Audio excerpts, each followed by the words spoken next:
E aí, tudo bem? Eu sou o Fred Alecrim e este é mais um episódio do Varejo Cast.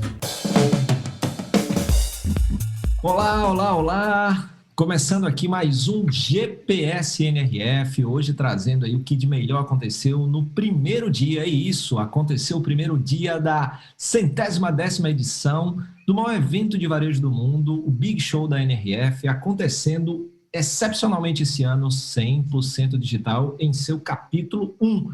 Aqui comigo, meus amigos, estou falando aqui da Jumix da VMSP, que está aqui com a gente fazendo essa cobertura massa, e o Caio Camargo, diretor comercial da Lynx. E aí, Ju, tudo bem? Muito bem.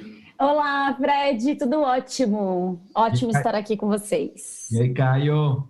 Muito bem, vamos lá. Primeiro dia, finalmente chegou a tão esperada NRF digital, né, cara? Bom, agora acabaram as expectativas e vamos agora às afirmativas, o que vimos aí nesse primeiro dia, né?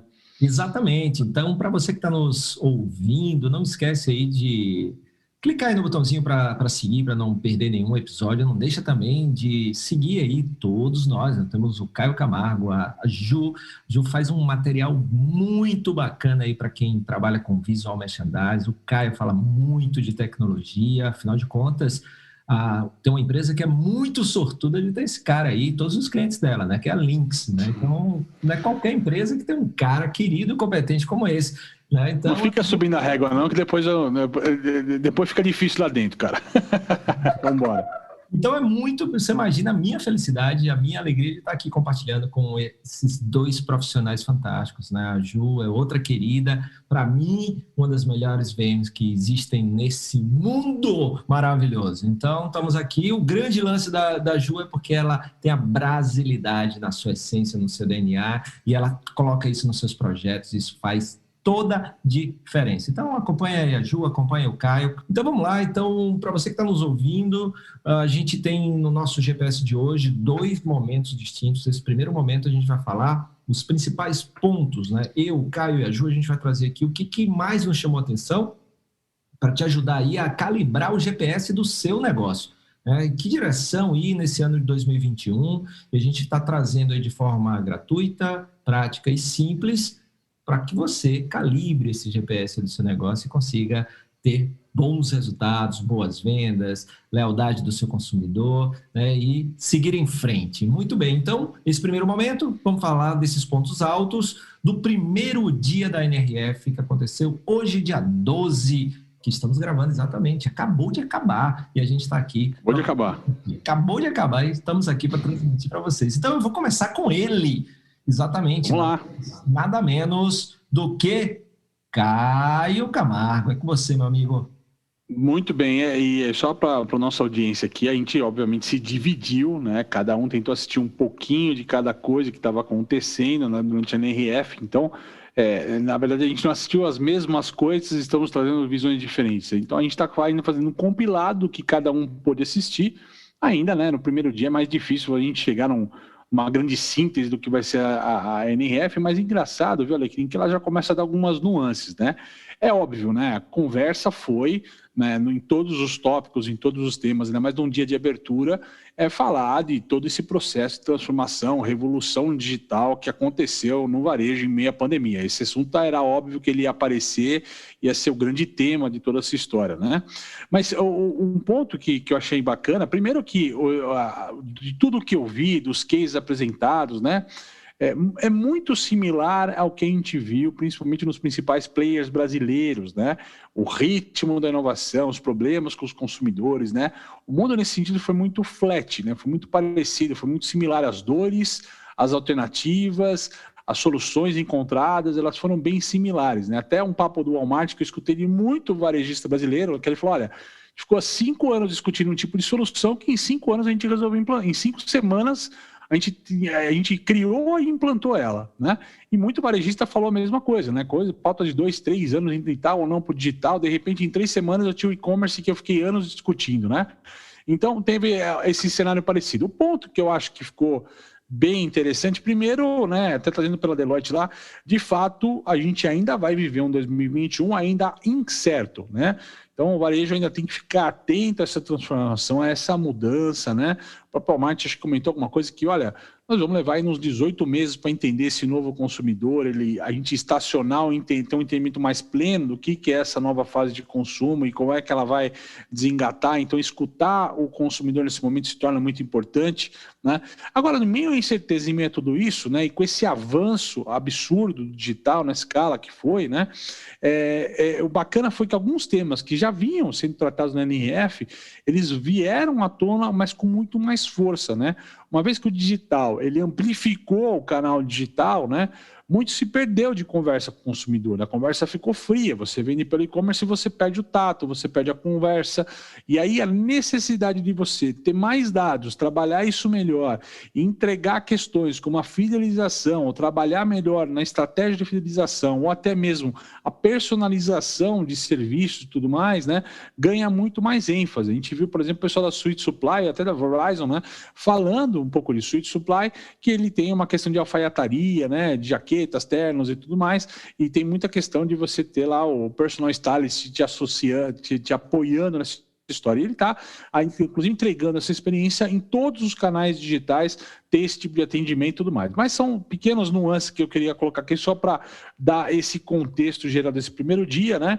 E, obviamente, os temas como a necessidade por estar no digital e começar a operar com mais, assim, mais em comunidade. Aí o pessoal da Walgreens falou bem sobre isso, né? A farmácia, o papel da farmácia em meio a um contexto de uma pandemia, né? Operar em comunidade. E lá nos Estados Unidos ainda, né, que tem essa força ainda, essa questão de ter os acidentes naturais, as tempestades, os terremotos, os incêndios e tal, e a farmácia tendo velocidade também de resposta a isso para operar em comunidade, trouxe um outro contexto além da pandemia, que para a gente estar no Brasil não faz muito sentido, a gente não vive, graças a Deus, tantos desastres naturais dessa forma, né? Então, assim, então tem um pouco disso, mas conveniência, tema muito forte, repensar cadeia muito forte de parceiros, alianças estratégicas, eu acho que são grandes assuntos aí, temas que vão ao longo aí desses próximos 5 dias que a gente tem de evento ainda, eles vão bater com certeza nas próximas palestras. Esse aqui é meu pequeno compilado desse primeiro dia, que estou ainda analisando também, né, Alecrim, essa missão árdua de analisar mais 350 empresas que estão na Expo. O pessoal vai levar um tempinho para trazer um pouquinho para você do que é o retrato da Expo, o que pode ser interessante nisso. Acho que eu só consigo desenhar alguma coisa disso para vocês a partir da semana que vem, mas já estou avaliando bem, já estamos caminhando ali com boa parte dessas empresas já visitadas virtualmente, já analisadas virtualmente. Esperamos aí em breve trazer um relatório aí mais fácil, mais sintético, com o que está acontecendo de melhor lá. E você, Alecrim, o que você viu nesse primeiro dia de interessante? Conta pra gente.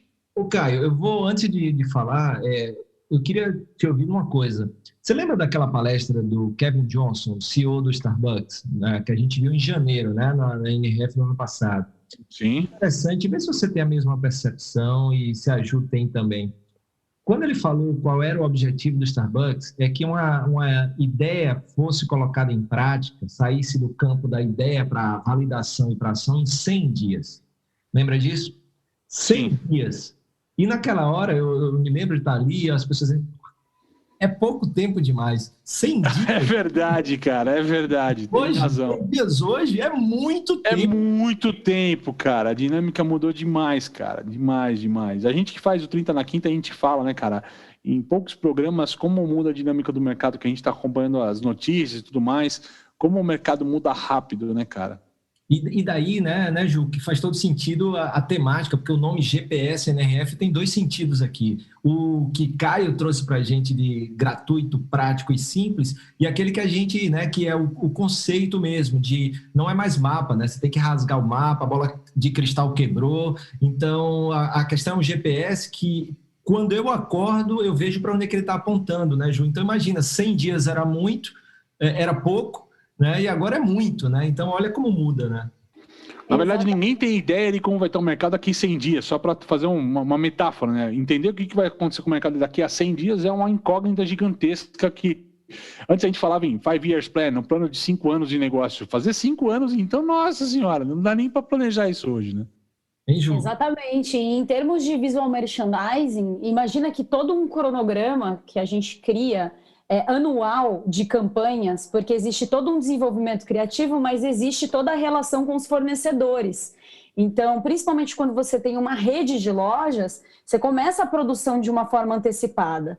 Então, realmente, agora eu fico pensando nessa palestra, esses 100 dias é completamente surreal. A gente ultimamente tem criado campanhas, assim, eu te falo que a gente tem feito retrofit de lojas em 20 dias. Então, imagina entre uma ideia e a concepção 100 dias, é quase uma eternidade já. E isso me lembra, né? Isso me lembra muito o conceito que eu conheci através do Edmund Sayane de loja mutante imutável, né? Então, de você fazer arquitetura cenário que te permita mudar sem mexer. Modular, né?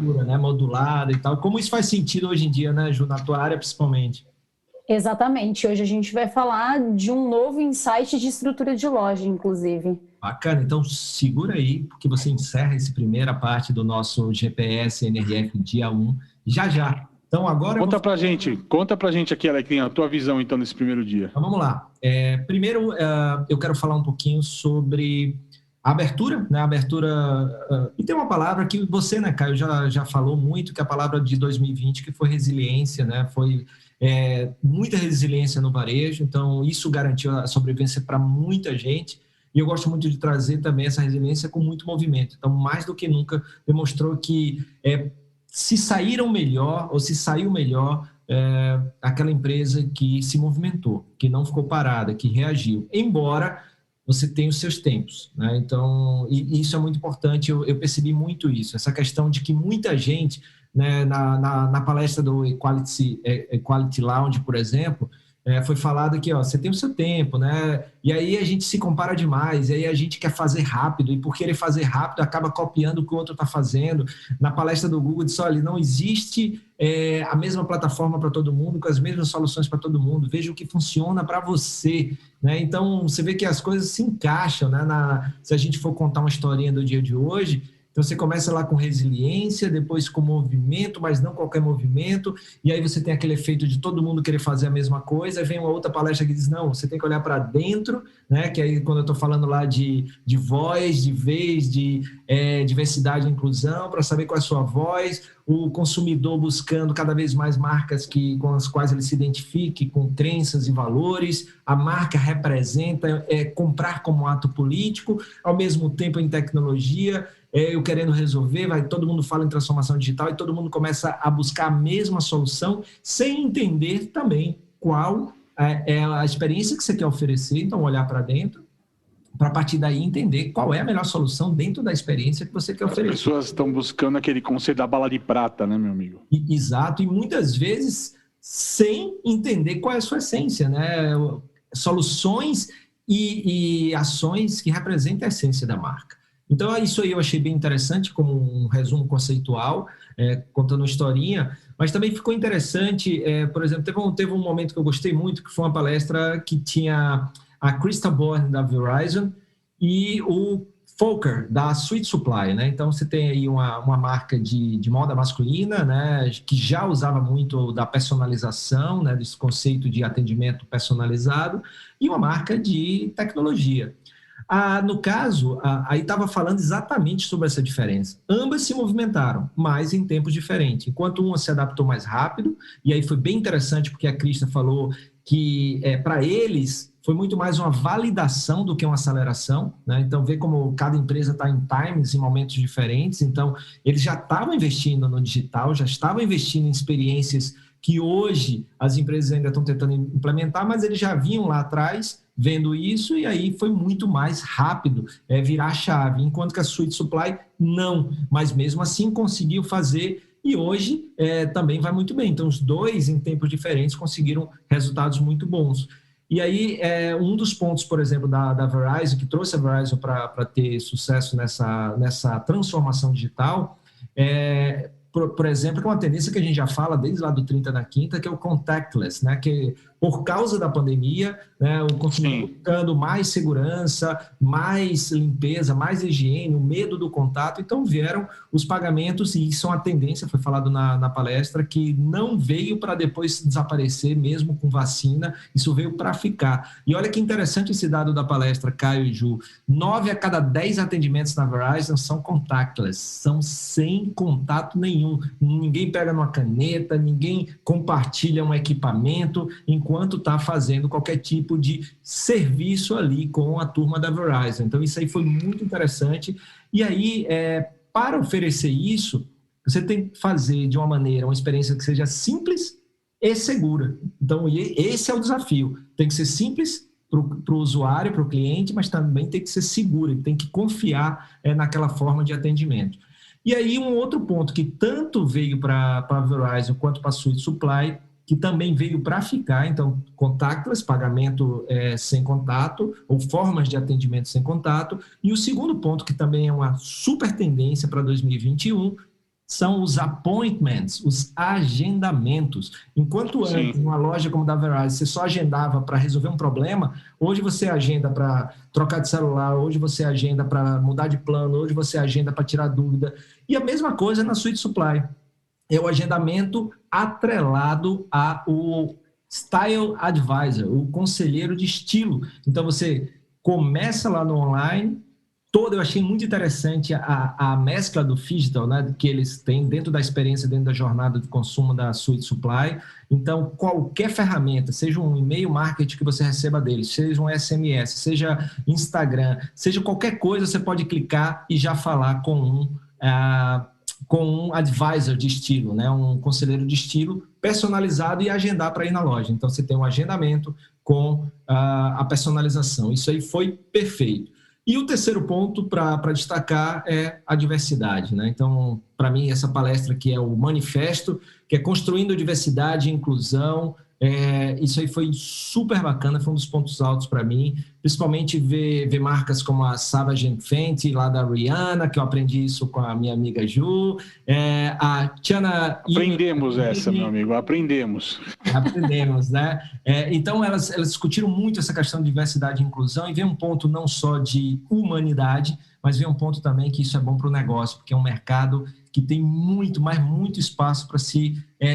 melhorar muito vendas, faturamento e receita, porque é um mercado que está desassistido, e aí essas pessoas todas têm marcas que trazem a inclusão não só dos negócios, os empreendedores desses recortes de diversidade, como também os compradores e os clientes, e aí eles conectam isso em plataformas, marketplaces, que valorizam muito as pessoas que buscam na marca não só um produto, mas também uma representação de sua voz e das suas crenças e valores. Então, isso foi muito legal e que também está crescendo. Depois do meu olhar, depois do olhar do Caio, fala aí o que só você viu, Ju, com o seu olhar aí perspicaz.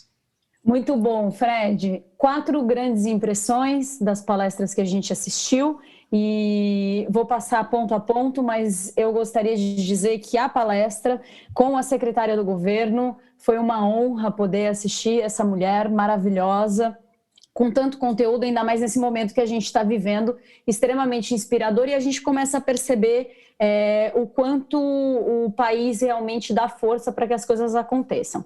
Bom, partindo... Primeiro insight, quando a gente fala de resiliência em visual merchandising, a gente começa a perceber a necessidade de uma comunicação mais empática nos temas cenográficos, né? Então isso tem que ser direto. E a gente precisa começar a preparar a comunicação e de interno de loja, né? Para o co-branding, que mais do que nunca vai ser realidade, porque a maioria das grandes companhias, elas estão buscando fortalecer ainda mais a construção de imagem de marca no retail.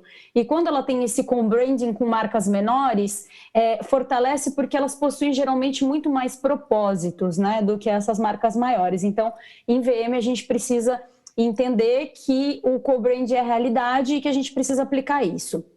Segundo ponto, quando, sobre essa palestra da secretária de governo, ela falou muito sobre os Estados Unidos, principalmente nesse novo momento, voltar a investir em capital tecnológico, mas, acima de tudo, em capital humano. Então, quando a gente fala de capital humano, em VM significa que a gente precisa e tem a necessidade de ter mais treinamentos internos, né, de equipe, abrir espaço nas equipes para insights e adaptações regionais e aumentar e setorizar essas equipes para a gente capacitar e aperfeiçoar os skills de cada profissional.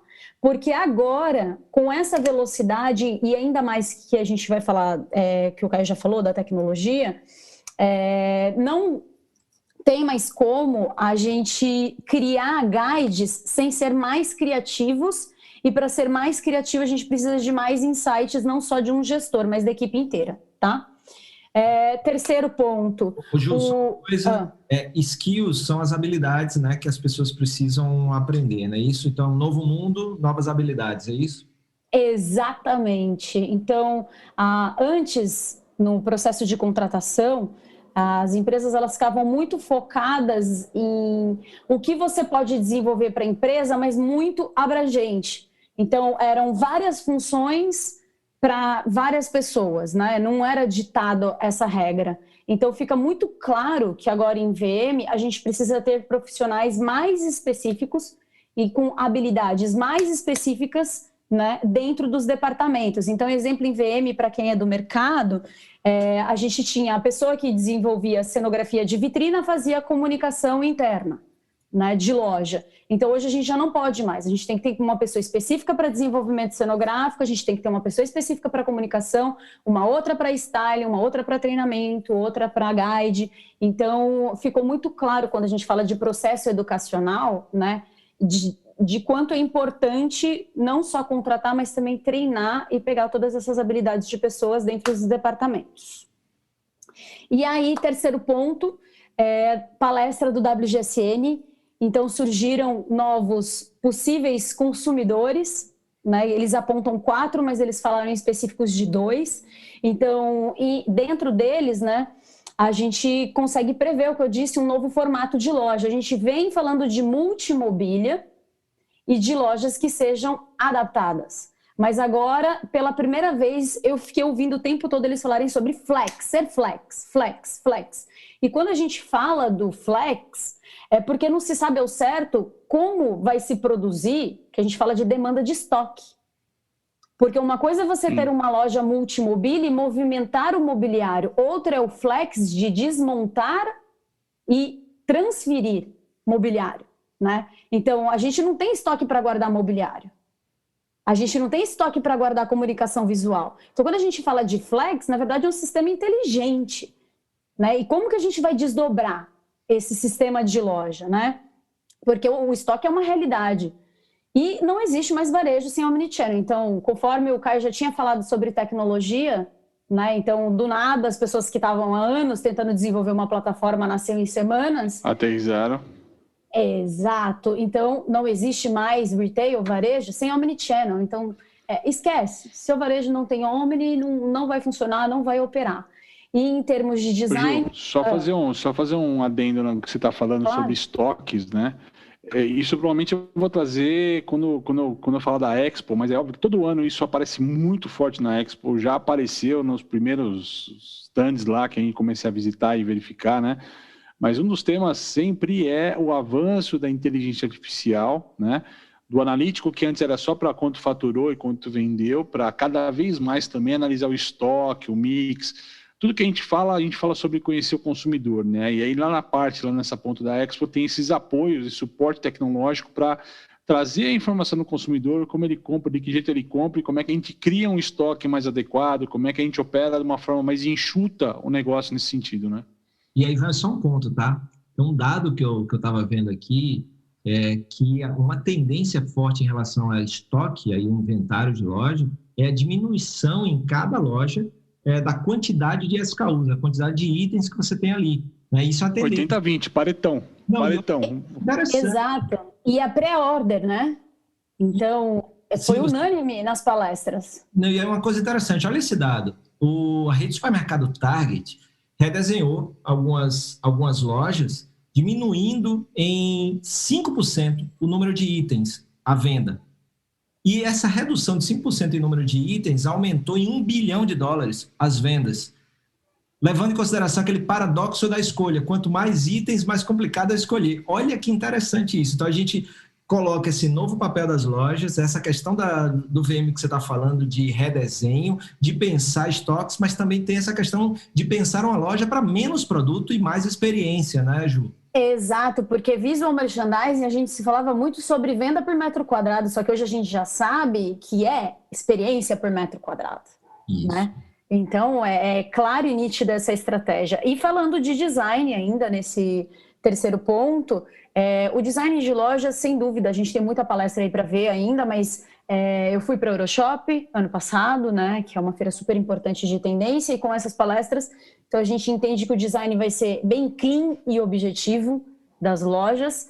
E num outro ponto, a força da arquitetura sensorial, que assim como, né, eu disse na Euroshop, vão vir os materiais naturais e que prezam por esse sistema, essa sensação, o intuitivo.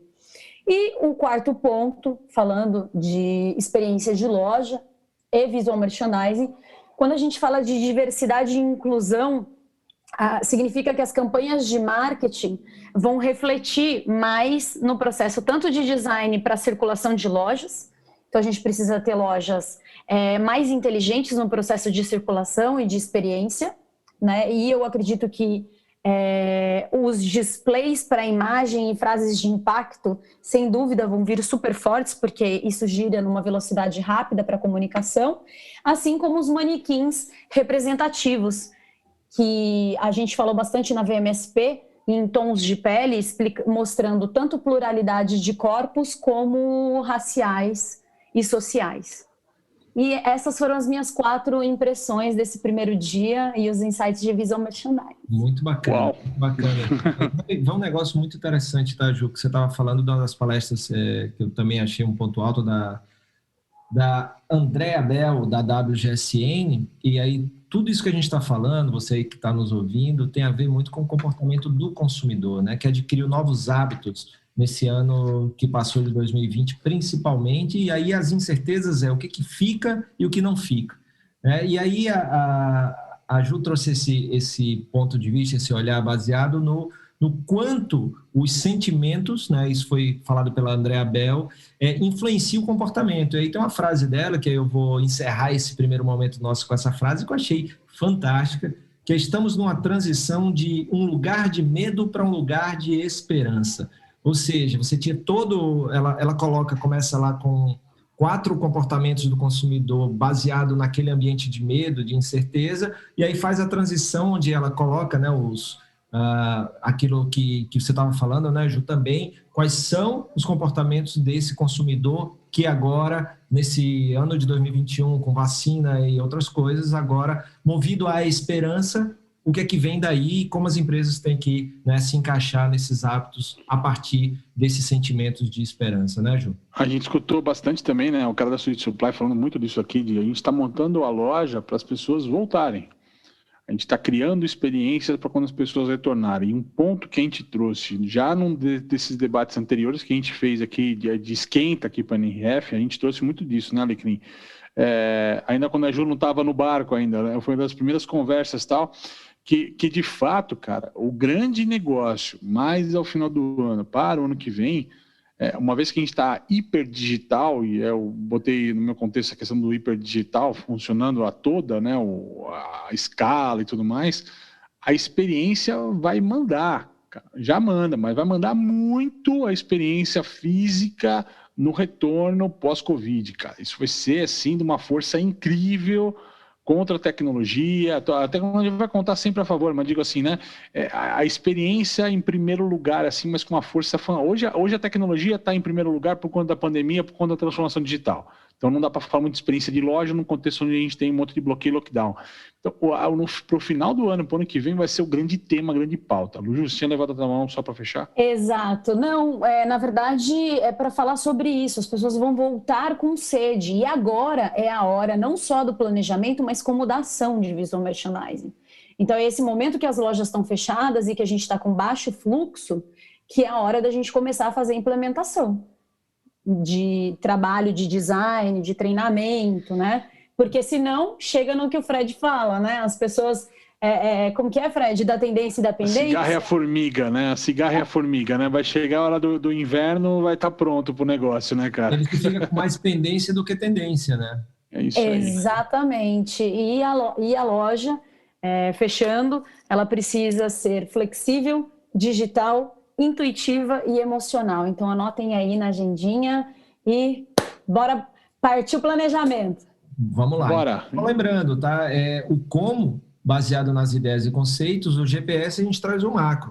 E aí você tem que ver o que é que se encaixa e faz sentido no seu negócio, na sua carreira e traçar o seu plano de ação, ou seja, calibrar o seu GPS com o que tem a ver com o seu negócio, sem querer copiar ou colocar porque todo mundo está fazendo. Faz o que os outros estão fazendo se fizer sentido para você, para o seu negócio. Se não fizer, faz do teu jeito aí o que é possível ser feito, tá bom? Muito bem, então vamos para a parte 2. Começa aqui comigo. Para mim vai ser rapidinho, são 2 apostas. Você que está assistindo a NRF e quer saber o que assistir amanhã? Bom, então vamos lá. A primeira é uma Feature Session que está com o seguinte nome, The Great Compression.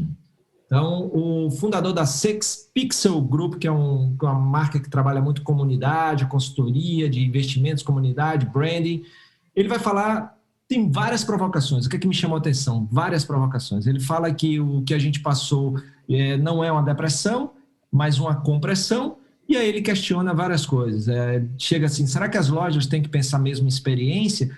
Ou tem que pensar menos em experiência e mais em transação? Ou seja, o que vale é o cliente comprar. E aí, como é que tem que fazer isso? E aí ele traz algumas provocações em relação a gente rever nossas crenças do que é o varejo, do papel de uma loja daqui para frente, do papel do e-commerce daqui para frente. Então, vai ser bem interessante, pelo menos aqui promete. Então, essa é a minha primeira aposta, a The Great Compression ou a Grande Compressão. E a segunda aposta para amanhã também vem aí do Equality Lounge. Para mim, vai ser um dos meus pontos preferidos. Então, nós vamos ter aí 4 grandes profissionais que vão falar um pouquinho sobre como as empresas, ou o que as empresas precisam fazer para ter mais presença feminina em cargos de liderança. Então, muito mais do que um mentorship, muito mais do que uma mentoria, quais são as maneiras de fomentar, de incentivar a presença de líderes femininas no varejo, seja como empreendedoras, tendo suas próprias empresas, seja em cargos de liderança. Uma coisa que a Ju já tinha falado no episódio passado, muito bacana de ter, eu acho que é a NRF que eu vi mais mulheres no palco, e isso é muito legal. Muito bem, então minhas 2 apostas são essas, eu espero que você assista e você goste, depois diz aqui pra gente se valeu a pena ou não. Muito bem, agora vamos diretamente com meu amigo Caio Camargo. Super objetivo, cara. Também vou na minha primeira, vou em 3 aqui. A minha primeira realmente é essa mesma aposta que você, desse papo de Great Compression, a grande compressão e não depressão, e essa aceleração, ao invés de falar do desânimo de mercado e olhar talvez isso com um drive mais positivo. Então, vamos lá ver e descobrir como é que vai ser essa história, tá? Segundo tema que eu separei aqui, que é às 3h45 aqui, ó. How independent retailers will drive the revitalization of cities and communities in 2021, né? E o papo legal, cara, olha que coisa bacana nessa apresentação, cara. O pessoal da Lightspeed vai estar nessa apresentação, além da NRF também, né? Mas o papo aqui, cara, é o seguinte, os pequenos players que já nasceram conectados com sistemas de analytics e que deram show, né? Não só sobreviveram à pandemia, como cresceram em cima de varejistas tradicionais. Então, vai ter esse retrato, como as startups, por exemplo, costumam ser bons retratos dessa história, alguns players que vêm do digital para o varejo físico, mas a gente vai aprender um pouquinho nessa história. Vamos ver como é que vai ser o resultado disso, obviamente. E aí tem uma que eu estou curioso aqui, que é o Technology Branding the E-Tail Retail Gap, né? Que vão pegar um pouquinho que é a tecnologia trazendo um pouco desse gap da cauda longa do varejo digital, e parece, pelo briefing, que o grande papo aqui vai ser o live commerce, a realidade aumentada, tecnologias ali que nesse momento de pandemia ficaram em evidência, salvaram muitos negócios digitais, tal. Eles vão trazer um pouco esse cenário, essas discussões. Então, essas são minhas 3 apostas aqui para o dia de amanhã, o segundo dia de NRF. Muito bem. E aí, para a gente encerrar, vamos aqui agora ver quais são as apostas da Ju. Fala aí, Ju. Eu tenho 2 grandes apostas. Uma, inclusive, a gente viu a saída da Bottega Veneta, das mídias sociais, né? Então, esse foi o... Eu te acompanho, Ju, e eu vi isso no seu Instagram antes de todo mundo. E quem vê o teu Instagram vê isso antes de todo mundo. Olha só. Exatamente. E eu já queria ver a palestra da Burberry, né? Eu trabalho com mercado de luxo, a gente tem alguns clientes de mercado de luxo, Então, a gente vai ter ali uma palestra bem bacana da Burberry, falando como eles estão se posicionando e usando as tecnologias ao favor. Só que eu quero ver o que ele vai falar, principalmente agora, depois desse bafafá, né, da Bottega. Então, essa é uma das palestras que eu tô louca para ver. E uma das primeiras palestras amanhã, né, que é a minha segunda, que é a segunda palestra que eu quero ver, é no Future Sessions, que é Home Depot, né, e Ulta, que eu sou apaixonada pela Ulta, então tudo que eles lançam eu tô louca para ver. Eles vão falar sobre iniciativas de responsabilidades sociais e também como eles estão construindo uma relação autêntica entre equipe, entre loja. Então eu quero ver como é que eles estão trabalhando e como eles vão levar isso aí em termos de visual merchandising, porque eu adoro a forma como eles se comunicam dentro de loja. Então essas são as minhas 2 apostas, não percam, fiquem conectados e até amanhã. É o seguinte, esse caso da Bottega, vocês acham que isso é uma tendência? Porque a gente está falando de uma tendência chamada fadiga digital, ou seja, quando a gente tiver vacina e tal, muita gente vai sair do mundo digital. Você acha que isso outras empresas vão seguir, vão acompanhar, ou isso é mais fácil no mundo da moda? Vocês acham que isso é uma tendência? É necessário mesmo estar no digital? O que vocês acham? Começando por você, Caio. Como eu sou o cara tech, eu sou o cara um pouquinho mais frio nessa conversa, né? E eu vou falar, para mim, ainda o que manda é faturamento. Se a estratégia da Bottega, colocar ela destacada no mouth to mouth, no boca a boca, e isso colocar ela num novo status de marca e trazer um faturamento diferenciado a partir desse posicionamento, talvez outras marcas até embarquem na conversa. Agora, se os resultados dessa posição não aparecerem, ficarem só na questão do acho que está funcionando e tal, e outras marcas, até com live e-commerce que está vindo forte, com outras pegadas que estão juntas na questão de estar presencialmente digital, né? Ter presença digital, começarem a vender mais a partir disso, aí eu acho que essa estratégia em pouco tempo começa a ser revista. Ju? Olha, a minha visão, para mim isso é uma realidade, tá? Isso não é uma tendência, porque quando a gente fala de comportamento de consumo, a gente está falando de perfis diferentes de consumidores. Então, para mim, isso já é uma realidade, ainda mais depois da palestra do WGSN, apontando essas 4 linhas, né, de possíveis novos consumidores, né, e que já estão acontecendo. Então, hoje, em Visual Merchandising, a gente já encara isso como uma realidade. A gente tem um perfil de consumidor que já prefere não estar inserido no meio digital. Isso existe. Bacana. Então, vai aí para a sua reflexão. Dependendo do seu público, dependendo do seu produto, do seu segmento, do que você acredita, né? Não é para fazer porque o outro fez, mas porque faz sentido para você, né? Então, é isso aí. Caio, muito obrigado. Ju, muito obrigado. Você que nos ouve, muito obrigado. Não esquece de seguir, nos acompanhar nas nossas redes e compartilhar esse conteúdo aí com mais gente, porque é muito bacana. Deixa seus comentários, muito legal. Valeu, Caio. Valeu, Ju. E a gente se vê juntos. Dia 13 de janeiro, que dia a gente tá aí? Dia 2 da NRF, dia 13 de janeiro, né?